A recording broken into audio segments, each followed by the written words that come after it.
Sir ಈಗ MP election ಬರ್ತಾ ಇದೆ. ಹ್ಞೂ ಈ ಬಾರಿ ನಿಮ್ಮ ಉತ್ತರ ಕನ್ನಡ ಭಾಗಕ್ಕೆ ಯಾವ ಪಕ್ಷದಿಂದ ಅಭ್ಯರ್ಥಿ ಆರಿಸಿ ಬರಬೇಕು ಅಂತೀರಾ? ನಾವು ನೋಡ್ಬೇಕು ಆ್ಯಕ್ಚುಲಿ ಹೇಳ್ಬೇಕಂತಂದ್ರೆ ಹಾ ಅನಂತ್ ಕುಮಾರ್ ಅನ್ಕ ಅವ 5 ಸಲ ಆರಿಸಿ ಬಂದ್ರು ಅವೇನು ಇಲ್ಲೇನು ಮಕ ಮಾಡಿಲ್ಲ. ಹಾ ಅವ ನಿಂತರು ನಾವೇನು ಅವಾಗೇನು ಓಟ್ ಹಾಕೋದಿಲ್ಲ. ಹಾ ಅವ ಏನು ಅವ್ನ ಮನೆ ಆಸ್ತಿ ಕೊಟ್ಟರು ಅವ್ನು ಓಟ್ ಹಾಕೋದಿಲ್ಲ ನಾವು.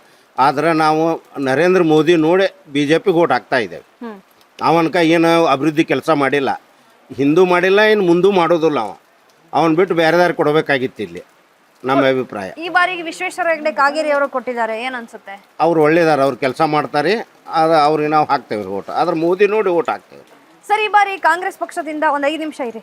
ಹಾಂ ಈ ಬಾರಿ ಕಾಂಗ್ರೆಸ್ ಪಕ್ಷದಿಂದ ಡಾಕ್ಟರ್ ಅಂಜಲಿ ನಿಂಬಾಳ್ಕರ್ ಅಂತ ಮಹಿಳಾ ಅಭ್ಯರ್ಥಿ ನಿಂತಿದ್ದಾರೆ. ಹ್ಞೂ ರೀ. ಇನ್ನು ರಾಜ್ಯದಲ್ಲಿ ಕಾಂಗ್ರೆಸ್ ಪಕ್ಷ ಇದೆ, ಅವರು ಕೊಟ್ಟಿರ್ತಕ್ಕಂತಹ ಗ್ಯಾರಂಟಿಯಿಂದ ಏನಾದರೂ ಹೆಣ್ಮಕ್ಳು ಓಟು ಈ ಬಾರಿ ಡಿವೈಡ್ ಆಗತ್ತಾ?